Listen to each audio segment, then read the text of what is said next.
Après plus de 5 mois de la guerre entre Israël et le Hamas, et malgré les pressions internationales pour un cessez-le-feu, le massacre continue dans la bande de Gaza. Le premier ministre israélien Benjamin Netanyahou, qui a juré de détruire le Hamas, est déterminé à poursuivre cette guerre. Et son armée ne cesse de bombarder le territoire palestinien assiégé. Quelques heures avant une réunion ce dimanche du cabinet de sécurité de Netanyahou, axée sur les négociations au but d'une éventuelle trêve. Une soixantaine de Palestiniens, dont 12 d'une même famille, ont été tués dans des frappes nocturnes israéliennes sur la bande de Gaza. Les raids se sont intensifiés à Deir al-Balah, à Gazaville dans le nord, et dans les villes de Khan Younes et Rafah dans le sud. Nous sommes préoccupés par la poursuite des développements militaires, en particulier l'offensive à Rafah, qui risque de faire de nombreuses et terribles victimes civiles, ce qui doit être évité à tout prix. C'est pourquoi il faudra également en discuter. Nous devrons parler d'une perspective à long terme, de la question de savoir comment une coexistence pacifique entre un État palestinien et israélien peut réussir.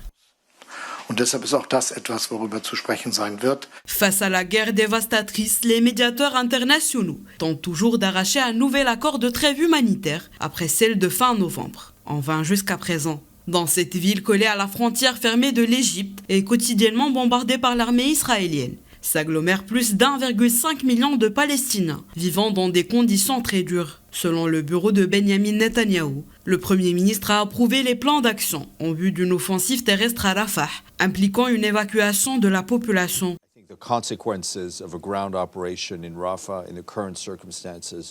Je pense que les conséquences d'une opération terrestre à Rafah dans les circonstances actuelles seraient catastrophiques pour la population de Gaza, pour les Palestiniens. Ce serait catastrophique pour la situation humanitaire. Nous espérons vivement que tout cela pourra être évité. Nous comprenons que les négociations se poursuivent et nous continuons d'espérer que les parties trouveront un moyen de parvenir à un cessez-le-feu.